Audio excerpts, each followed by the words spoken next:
Tiene por título La violencia sistémica con rostro de mujer.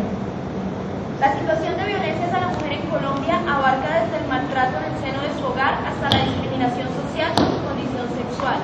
pasando por la explotación diaria de su cuerpo, su quehacer, su pensamiento, su falsa representación política y la imposibilidad del ejercicio de sus derechos como ciudadana. Esto incluye, por supuesto, la situación de vulnerabilidad en la que se encuentra la mujer como sujeta de derecho, dentro del contexto propio de nuestro país.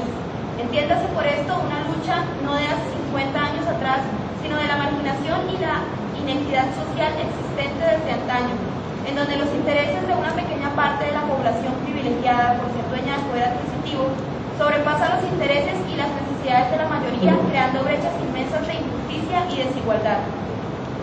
Dentro de este contexto de guerra y enfrentamientos, las mujeres hemos padecido el flagelo no solo de nacer pobres en un país sin oportunidades, sino hemos tenido que sufrir por nuestra condición de mujeres. Así pues, hemos sido víctimas del desplazamiento forzoso, obligándonos a enfrentar espacios y situaciones totalmente diferentes a las que estamos acostumbradas, en las cuales nacimos o hemos tenido que asumir la responsabilidad económica y educativa de toda una familia porque la violencia nos ha arrancado a nuestros compañeros,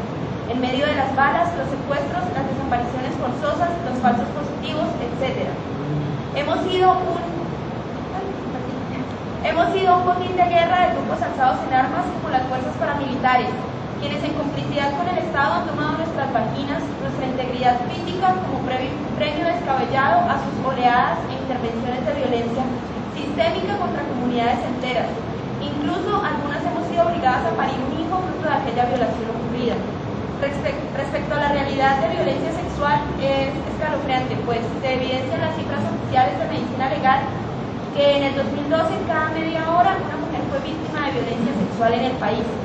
Cada día 50 mujeres fueron víctimas de violencia sexual para dar en cada mes 1.508 mujeres víctimas de violencia sexual. Si pensarlo eriza la piel, imaginen ustedes, compañeras y compañeros, vivir.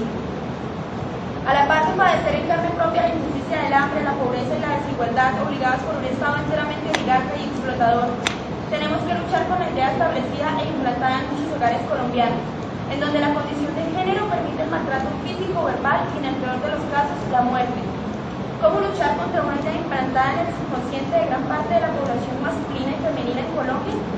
¿Cómo luchar contra el padre que educó a su hijo y que luego éste repitió la historia en donde las únicas caricias que merecía su esposa eran aquellas que le dejaban marcas por días, por meses, por vidas enteras? Esta situación nos deja un vacío dentro de la estructura social, parecida quizá a las formas sociales y bárbaras ejecutadas durante la Edad Media. Parece ser que ni la tecnología ni los adelantos científicos han hecho entender al colombiano promedio que la violencia contra la mujer degenera la vida, la sociedad, la institución, el país entero. Según cifras oficiales del Instituto Nacional de Medicina Legal, en el último año 47.620 mujeres fueron agredidas por su pareja o expareja, siendo asesinadas por el cónyuge 138 mujeres.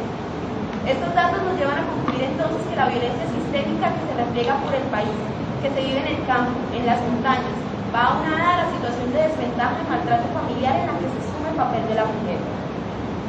La violencia contra las mujeres tiene graves consecuencias contra el bienestar, la prosperidad, la ampliación de la democracia y el desarrollo humano de las mujeres y de la sociedad, deteriorando el tejido social que se intenta construir dentro del país.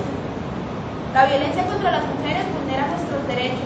produce daños físicos, psíquicos y emocionales, pérdida de la autonomía y la dignidad, genera ausentismo laboral y disminuye el crecimiento profesional y como persona de cada una de esas mujeres que guardan en su memoria ataques contra su persona, sea por parte de su pareja o como consecuencia de la guerra interna del país. Así como la paz con justicia social es la única forma de acelerar un verdadero proceso de paz y sanación en nuestro país, asimismo el reconocimiento y la denuncia del rostro femenino de la guerra, de las causas y de las consecuencias del mismo deben estudiarse, analizarse y desarrollarse de forma exacta. No es posible pasar por alto el terrorismo de Estado que se ha ensañado contra las mujeres, obligándolas a vivir una vida entera de sufrimiento y abandono, arrebatándoles hijos, esposos, hermanos, desequilibrando, destructurando y desquebrajando el desarrollo íntegro que como personas poseían, obligándolas a asumir un doble rol dentro de su familia y dentro de la sociedad.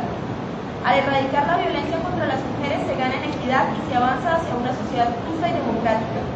Su erradicación en el marco amplio de la promoción de la autonomía y equidad de género es condición imprescindible para fortalecer una sociedad en plena libertad y consciente del papel fundamental que tiene en el proceso formativo de sus individuos. Así como el país ha hecho esfuerzos desde lo mediático, lo jurídico, etc., para la transformación de actitudes y prácticas en problemas tan importantes como el maltrato infantil, la deserción escolar y la conducción en estado de embriaguez, ahora se requiere de un esfuerzo colectivo para que la violencia contra las mujeres se convierta en un inaceptable social. Estamos llamados, hombres y mujeres, a la construcción desde la movilización social y la denuncia pública desde la exigencia al Estado de políticas serias de protección hacia la violencia sistémica en contra de la mujer. Asegurar que el respeto esté por encima de cualquier decisión de tipo personal de la mujer. Asegurar enteramente la exigencia de los derechos vulnerados a tantas madres, esposas, hermanas, hijas o sencillamente mujeres, víctimas de un conflicto social al que ninguna de ellas tiene un documento para querer pertenecer. La paz atraviesa sin duda por el respeto en la calle, en la casa, en las instituciones, en el Congreso, en las leyes. La paz pasa por el reconocimiento de las mujeres como una parte importante, fortalecida e integradora de una sociedad en búsqueda de la libertad, la democracia y la justicia. Entender que sin paz dentro de los hogares, sin cátedra respecto a los derechos y deberes de los ciudadanos en cuestión de género desde los centros educativos, sin leyes que protejan las elecciones propias de la mujer, no es posible construir una sociedad pacificadora e integradora. No exigimos un matriarcado, queremos construir una sociedad igualitaria y equitativa. No exigimos un Estado pro aborto, solicitamos un Estado pro elección. No exigimos un número o una cuota de participación política, solicitamos una participación real y verdadera dentro del ejercicio de la misma. No añoramos violencia en contra de los hombres, solo exigimos justicia para con las mujeres violentadas en su forma personal, sexual, profesional por los hombres. No soñamos con la divinización de una diosa sobre un dios, sino con la imposibilidad de que una creencia cercene nuestras decisiones cumpliendo sus rosarios y sus rituales. Añoramos la construcción de una sociedad justa y coherente que no me asesine por ser